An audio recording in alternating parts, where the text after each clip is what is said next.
Ever been handed a car repair bill and thought, how? How did they even come up with that number? Or maybe you've just wondered, how the mechanics actually fixing your ride get paid. Exactly. Let's dive into that because, honestly, a really significant part of the automotive service industry runs on this compensation method called flat rate pay, for technicians anyway. Yeah, and what's fascinating here is this system. It's where a tech's earnings are directly linked to the specific jobs they do, right? Based on preset time estimates, not just the hours they clock in. Right, not just punching a clock. And it has these ripple effects across the entire industry, from the tech's paycheck right through to the price you end up paying. Totally. So in this deep dive, we're going to get under the hood, yeah, pun intended again, of flat rate pay. They always. It's a performance-based system, right? And understanding it offers you, our listener, a real look at how the automotive repair world, well, operates. We'll explore what it is, how the money works. The pluses, the minuses, definitely. And the surprising ways it shapes, like everything from how quickly your car gets fixed to maybe how happy the person fixing it actually is. Yeah, and understanding this can even give you a sense of that potential give and take between, repair speed and maybe how thoroughly the job gets done. Absolutely crucial. And to really dig in, we've looked at various analyses of the flat rate system. We're talking everything from the basic definition, the nitty-gritty of calculating pay, to the advantages, and let's be honest, the disadvantages for pretty much everyone involved. Yep. We'll also touch on how widespread it is, the different ways it shows up in shops, and just the overall impact it has on the industry. So where should we even start to unravel this world of flat rate? That's the big question, isn't it? And I think the best place to begin is really pinning down what flat rate pay actually is. Yeah. And this core idea of book time. Agreed. So flat rate pay, in its simplest form, means a technician gets paid a fixed amount for doing a specific repair task. Right. And this amount, it doesn't change based on the actual time they spend on it. So the payment is based on a predetermined amount of time for that repair times their hourly rate, right? Doesn't matter if they finish early or run into, unexpected problems. Exactly. Consider this. A specific repair might have a book time of, say, 2.0 hours, and the technician's flat rate is $30 per hour. Okay. For completing that job, the tech earns $60. That's 2 hours times $30. It doesn't matter if it actually takes them only 1.5 hours or if it stretches out to 3 hours. Right. You can immediately see the built-in incentive there, speed. Absolutely. Now, this book time, what is that exactly? Is it just a guess? Not exactly a random guess, no, but it's definitely an estimate. Book time, which you also hear called standard time, or what lots of people in the industry just call flag hour. Hours. It all means the same thing. It's the estimated time an average experienced tech should take to do a specific repair under, normal conditions using standard tools and procedures. Okay, so where do these estimates even come from? Who decides 2.0 hours is right? That's a really good question, and honestly, it's often a point of debate. These book times mostly come from labor time guides. Guides, okay. And these guides are put together by a few main players. First, you've got the vehicle manufacturers themselves, the OEMs, especially for warranty work. Right. Then there are independent third-party companies that specialize in creating these guides. Companies like Mitchell 1, Motor, Chilton, AllData, Identifix, those names. So different groups might have different ideas about how long a repair should take. That sounds, complicated. It certainly can be. The way these companies figure out their times often involves watching technicians do the tasks, sometimes in really controlled, almost perfect settings. Like a brand new car, perfectly clean. Exactly. Picture a brand new car on a lift, all the right tools laid out. The accuracy and, frankly, the fairness of these times are debated all the time. Yeah. Because real-world repairs often involve things like rust, seized bolts, or just weird problems that the book time might not fully capture. Right, because my, 12-year-old car with its history of salty winters probably isn't going to give up its parts as easily as a shiny new one in a lab somewhere. Precisely. And it's super important to get that this book time isn't just some abstract number. It's the basis for calculating both the labor cost that gets charged to the customer and, crucially, the amount the flat rate technician actually gets paid for doing the job. Okay, so we get what flat rate is, where book time generally comes from. How does that actually translate into dollars in a tech's pocket, like the math? The calculation itself is relatively straightforward. The basic formula is pay equals the book time in hours multiplied by the technician's specific flat rate hourly wage. Got it. Can we do another quick example just to nail it down? Sure. Let's say a wheel alignment. Maybe it has a book time of 1.0 hour, and Hmm. the tech's flat rate is $32 per hour. Okay, For doing that job, the tech gets paid 1.0 times $32, which is $32. 32 bucks. Yep. And again, the actual time they spent on it, whether it was 45 minutes or an hour and 15, doesn't change that $32 payout for that job. And their total earnings for, say, a week are just adding up all those individual job payments. Exactly right. Over a pay period, a tech will do, hopefully, lots of jobs, each with its own book time. Their total earnings are simply the sum of the pay calculated for each of those completed jobs. Right. So, for instance, if a tech manages to flag, that's the term they use, flag the hours. Flag A. If they flag, say, 45 book hours in a standard 40-hour work week, and their flat rate is $35 an hour, Correct. their gross pay would be 45 hours times $35, which comes out to $1,575. So flagging more hours than you physically work, that seems to be the key, right? For the technician to make the system work for them financially. That's definitely the potential upside for really efficient technicians, yeah? Yeah. But we have to remember all those things that influence that initial book time. Right. It's not always straightforward. Not at all. We mentioned the labor guides and the manufacturer warranty times. And those warranty times, like we noted, are often way lower, sometimes 25, even 33% less than what a customer pays for the exact same job. Wow. And that difference, that's a major point of contention for techs. Lower warranty times mean less pay for the same repair. That Yeah. just doesn't sound very fair. It's a huge source of frustration, yeah. And it definitely impacts whether a tech even wants to take on warranty work sometimes. I can imagine. Then you also have the individual shops. They might have their own adjustments based on experience or use something called a labor matrix. Matrix, what's that? It involves applying like multipliers to the standard book times or even the labor rates themselves, especially for older or more complicated vehicles. Oh, gosh. Shops often do this to make sure they stay profitable, but how upfront they are about these adjustments to both the customer and the tech, well, that can vary a lot. And we can't forget the actual condition of the car. Like you said before, the rust, the seized parts. Yeah.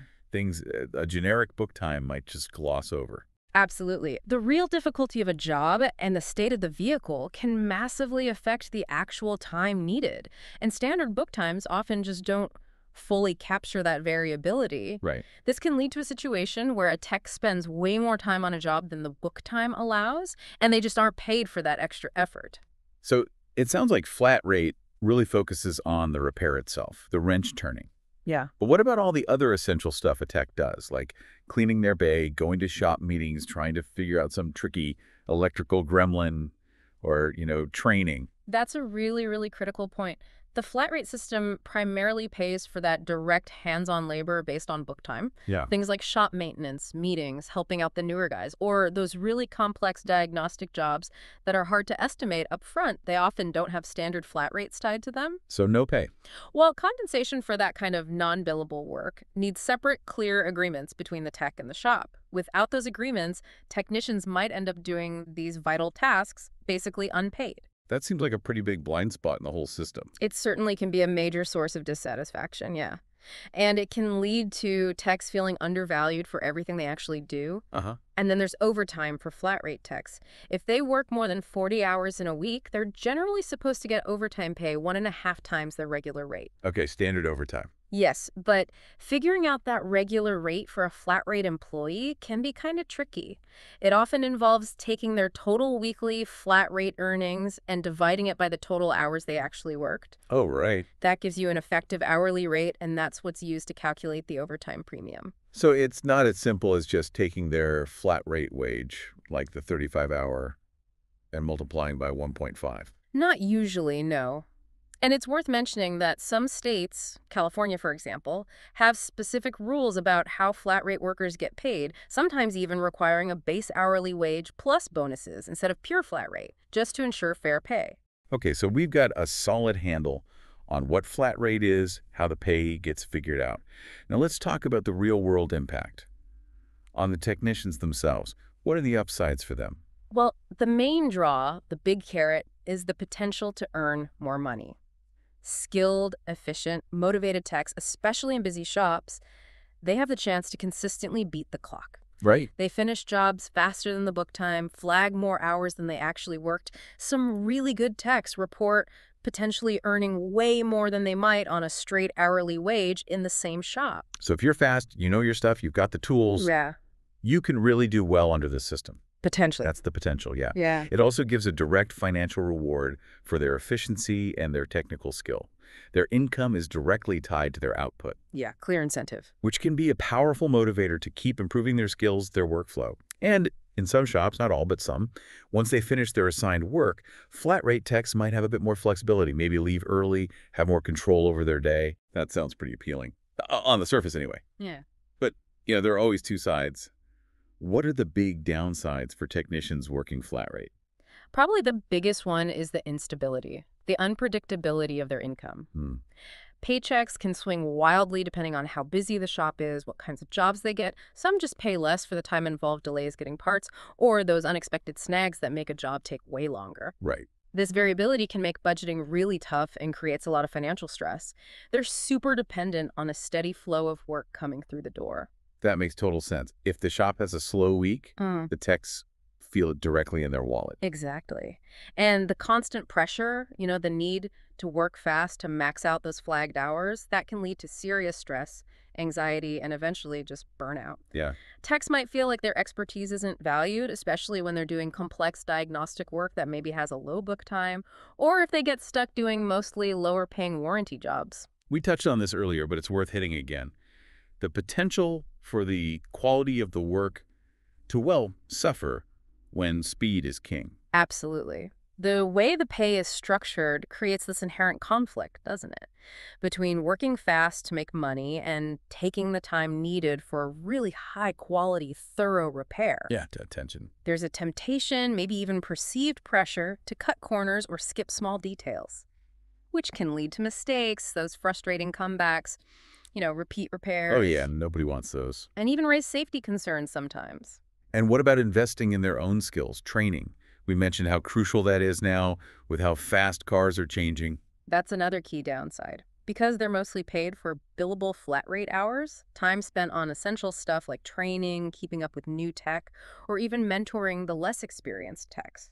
It's often uncompensated. So no incentive to do it, financially speaking. Right. It can really discourage techs from investing in their own development or helping colleagues grow, which long-term isn't good for their careers or the shop's overall skill level. And we absolutely cannot forget the warranty work issue, those lower book times. No, definitely not. Unfair warranty pay is a massive source of resentment. The manufacturer times are constantly called out as being unrealistically low. So techs earn way less for warranty jobs compared to customer pay for the same work. Significantly less, often. And many techs feel this is just fundamentally unfair, exploiting their time and skills. Yeah. And finally, it can be especially tough for newer technicians, people just starting out. Rise that. Well, they naturally take longer than the book time as they're still learning, building speed and efficiency, so their initial earnings can be really low compared to an hourly wage. Discouraging. Very discouraging. And unfortunately, it contributes to some people leaving the industry pretty early in their careers. Okay, so it definitely sounds like a system with some major challenges for the techs themselves. Now let's flip the coin. Look at it from the shop or dealership perspective. What do they see as the advantages of using flat rate? Well, for the shops and dealerships, a primary driver is often the potential for more productivity, higher efficiency. Right. Because techs are directly incentivized to work quickly, they can, in theory, complete more jobs in a given day or week. Some estimates suggest flat rate techs can be significantly more efficient percentage-wise than hourly ones. More cars fixed, more revenue potential. Exactly. More throughput can lead to higher overall revenue. It also allows for more predictable labor cost control, at least on a per-job basis. Oh, so? The shop pays a fixed labor amount based on that book time, regardless of how long the tech actually takes. So it helps prevent overpaying slower technicians, maybe? Oh. It also makes budgeting and quoting jobs for customers simpler because they're working off those standard book times. And, some might argue, it encourages a bit of healthy competition among the techs in the shop. So from a purely financial view, managing labor costs, it can look pretty good to a business owner. But surely there have to be downsides for the shops too. Oh, absolutely. We've already hinted at one of the biggest, the challenge of maintaining quality control, and the potential for more comebacks. Right. The rushed work, Yeah. When techs are under pressure to work fast, the chance of mistakes, incomplete repairs, it just goes up. This can lead to higher comeback rates. which costs money. They cost money, technician time for rework, customer dissatisfaction. It can really damage the shop's reputation. And we know unhappy technicians usually lead to other problems for a business, right? Precisely. Like we discussed, flat rate can be a major source of tech dissatisfaction. That leads to higher stress, burnout, and ultimately high employee turnover. People leaving. Yeah, and replacing techs is expensive. It's disruptive. And the general dislike of pure flat rate definitely contributes to the ongoing shortage of skilled auto techs. Makes it harder for shops to find and keep good people. Sounds like it could be a pretty short-sighted approach if it just leads to a revolving door of staff. It certainly can be. Plus, it can discourage experienced techs from mentoring newer ones. Because they're not paid for it. Exactly. Since pay is tied to billable hours, they might be less willing to spend time helping junior techs or even doing their own training. This holds back the whole shop's technical growth. Huh? And there's potential for internal drama over work distribution. Who gets the easy, high-paying gravy jobs versus the tough, low-paying ones? That can breed resentment. Yeah, I can see that. And while flat rate might boost short-term individual efficiency numbers, it can hide longer-term costs. Turnover, recruitment hassles, reputation damage from quality slips, maybe even a reduced ability to handle complex new tech if the staff isn't properly trained and motivated. So the efficiency might be a bit of an illusion sometimes. It can be. The potential lack of focus on quality and technician well-being can lead to significant hidden costs for the business, even if the numbers look good on paper initially. So it's really clear there are some fundamental differences between flat rate and just paying someone hourly. Can we break those key differences down a bit more, side by side? Absolutely. Comparing them across key aspects makes the distinctions really pop. The most obvious is the basis of pay.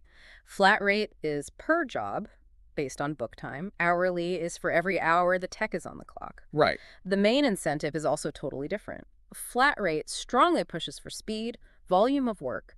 Hourly mainly incentivizes being present and working during scheduled hours, although maybe indirectly it might allow for more thoroughness because there's less immediate time pressure. And the impact on income stability, that's a huge one, isn't it? Massive difference. Income under flat rate is usually variable, often unpredictable. Hourly income offers way more stability and predictability week to week. Earning potential differs too. Flat rate has a higher potential ceiling for super efficient productive techs. Hourly generally offers more consistency, but maybe a lower overall top end. And who carries the risk? Good question. Under flat rate, the tech carries more income risk from slow periods or really tough jobs. Under hourly, the shop takes on more risk related to productivity and paying for any non-productive time. Okay. And what about the work itself? Quality versus speed. Flat rate inherently carries a higher risk of lower quality because of that speed pressure. Hourly pay potentially supports higher quality because there's less immediate rush. Makes sense. Who does it suit best? Flat rate tends to favor experienced, really efficient techs who thrive in that fast pace. Hourly might be better for newer techs still learning or specialists doing complex diagnostics without big book times. And the non-billable stuff. Training, meetings. Often unpaid under flat rate unless there's a specific deal. Hourly systems naturally cover all the time the tech is clocked in. And where do you usually find each system? Flat rate is still very common in dealerships, partly because of the high volume of warranty work. Independent shops might lean more towards hourly or some kind of hybrid model. So it really seems like the choice between flat rate and hourly says a lot about a shop's core philosophy. Precisely. It signals how they allocate risk, what behavior they want to incentivize, and their overall priorities, speed versus thoroughness in the service department. So is flat rate basically the only game in town? Or are there other ways shops pay their technicians? Well, while flat rate is definitely common, especially in dealerships, like we said, it's certainly not the only option. We're seeing a growing number of variations in what people often call hybrid compensation models popping up. Hybrids. Okay. Yeah, and these are often attempts to fix some of the problems with pure flat rate. So what do these hybrid models actually look like? How do they work? One common way is to combine a base salary or an hourly wage with performance bonuses. A mix. Right. So you get a guaranteed base, but then maybe bonuses tied to how many flat rate hours you flag or your efficiency numbers, or even things like customer satisfaction scores, CSI. So stability plus motivation. That's the idea. Trying to get the best of both worlds. Another variation is a tiered flat rate system. Tiered. Yeah, where your effective hourly rate actually goes up as you hit higher productivity levels during the pay period. Oh, interesting. So the more productive you are, the better your actual pay rate gets for all those Yeah. hours. Exactly. It really incentivizes consistent high performance. Some plans also bring in metrics beyond just hours, Like what? like the quality of work may be measured by low comeback rates, or customer satisfaction scores again, or even tracking participation in training. So looking at the whole picture of the tech's value. Right, encouraging a more holistic view. Also, some shops offer minimum A guarantees. safety net. Yeah, a guaranteed minimum weekly pay, or maybe a minimum number of cars assigned, helps smooth out the slow periods. And finally, you sometimes see team-based incentives. So the whole team gets a bonus. Could be. A bonus is tied to the performance of a specific team in the shop, or maybe the whole service department, fosters more collaboration, hopefully. It really sounds like more shops are realizing that pure old school flat rate might not be the best long-term solution anymore. That's definitely the trend we're seeing. The rise of these hybrid plans strongly suggests the industry is reacting to tech dissatisfaction and Okay. labor shortage. They're actively trying to find a better balance between pushing productivity and providing the income stability and fair pay that skilled techs are, frankly, demanding. So we've talked about how pay affects the techs and the shops, but what about the actual car repairs? Does flat rate really have a tangible impact on the quality of the work and how efficient techs actually are? Well, there's a pretty widespread view, yeah, that flat rate can negatively impact repair quality because of that inherent speed versus thoroughness trade-off. Right, the pressure. The pressure to finish jobs fast to make more money can, unfortunately, lead to mistakes, cutting corners, and those costly comebacks we keep mentioning. But good techs can still do good work, right? Oh, absolutely. Highly skilled, ethical techs can maintain high standards. But the system itself doesn't always actively encourage taking that extra time. Things like strong quality control checks or hybrid pay plans that reward quality and efficiency are ways shops try to counter this potential downside. An hourly pay. Hourly, with less immediate time pressure, at least has the potential to support a higher overall quality level, less incentive to rush. And how do shops actually measure how efficient their techs are being? What are the numbers they look at? They usually use a few key metrics, KPIs. Efficiency, like we touched on, is basically the flat rate hours produced divided by the actual hours the tech spent working on those specific jobs, expressed as a percentage. What's a good number? A common target is often 125% or even higher, meaning the tech is flagging significantly more hours than they're actually working on those jobs. Okay. What else? Then there's productivity. That measures what percentage of a tech's total time at the shop is actually spent working directly on repairs versus, say, waiting for parts or cleaning up. Time utilization. Exactly. NADA, the National Automobile Dealers Association, suggests a guideline for productivity around 85 to 87.5%. And then there's proficiency, which kind of combines the two: total flat rate hours produced divided by the total clock hours the tech is available. So they're really tracking this stuff closely. Do the technicians generally feel these numbers are fair? That they accurately reflect their work? Interestingly, no, not always. Surveys show a pretty significant chunk of technicians, maybe over half, in some reports are skeptical. They don't always trust that these metrics really capture their actual work and effort. Why not? Well, a lot of that distrust comes from the metrics relying so heavily on those potentially flawed book times we talked about, Right, the estimate. and also the fact that their numbers can be heavily influenced by things totally outside their control, like how efficiently the dispatcher gives out work or how quickly parts arrive from the parts department. So a tech could be sitting there, ready to work, but waiting for a part, and their productivity number tanks, even though it's not their fault. Exactly. And here's the crucial point. Having a high individual efficiency number beating the clock all the time doesn't automatically mean the whole shop is super productive or profitable. Okay. If the overall workflow is bad, or if quality is suffering and you have lots of comebacks, that high individual efficiency doesn't help the bottom line much.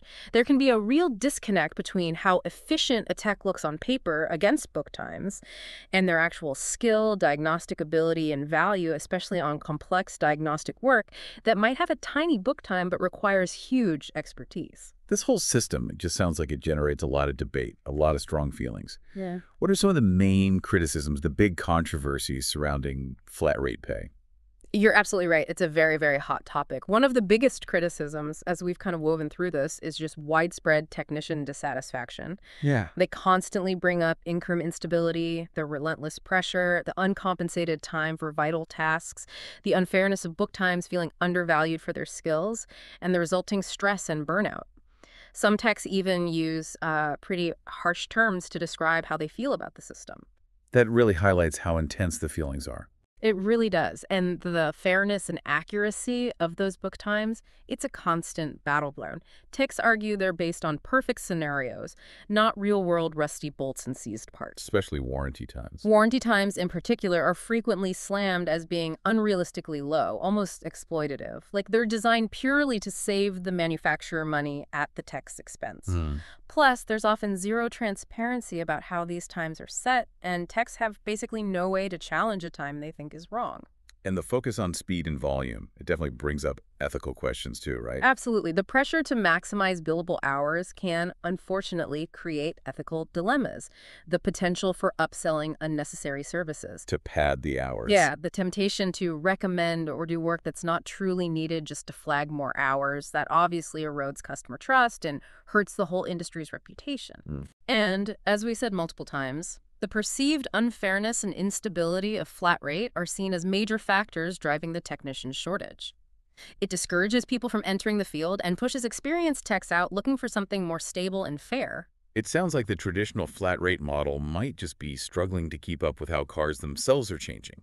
EVs, all the driver assist tech. That's a really sharp observation.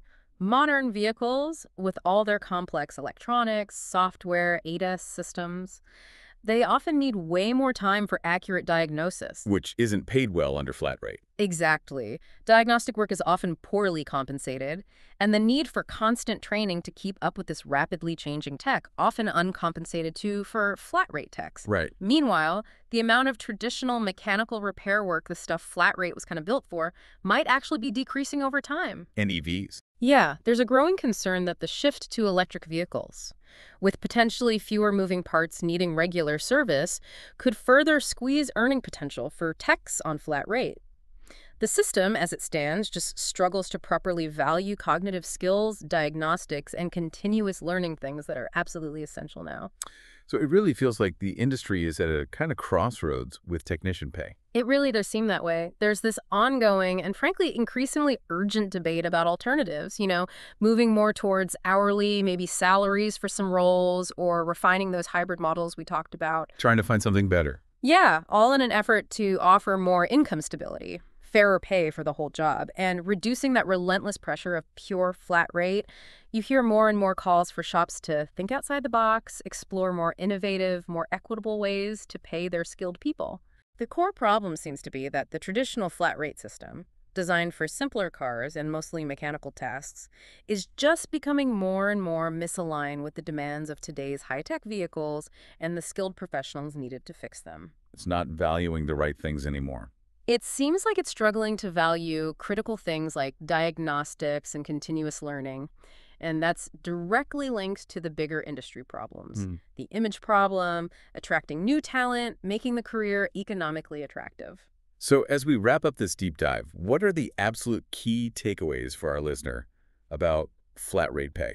I think the main things to remember are flat rate strongly incentivizes speed, and it can offer higher earnings for efficient techs. But it comes with significant downsides. Income instability, lots of pressure, potential quality concerns. It's a system under intense scrutiny right now. Yeah. And there's a big debate about whether it's fair or effective long term, especially with how cars are changing. And for our listener, just trying to understand their own car repair bill better. Understanding flat rate gives you a much better perspective on how that labor cost is calculated. It helps you see the factors influencing repair speed versus thoroughness. And it also sheds light on the real challenges faced by the skilled people keeping our cars running safely every day. That's really valuable context. So here's a final thought for you, our listener, to chew on.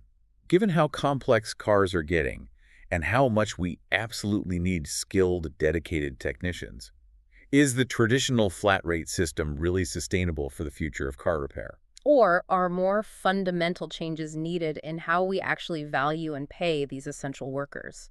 Think about it from both sides. The techs doing the work and the businesses relying on them. It's a complex issue, definitely no easy answers, but one that really affects all of us who depend on our vehicles.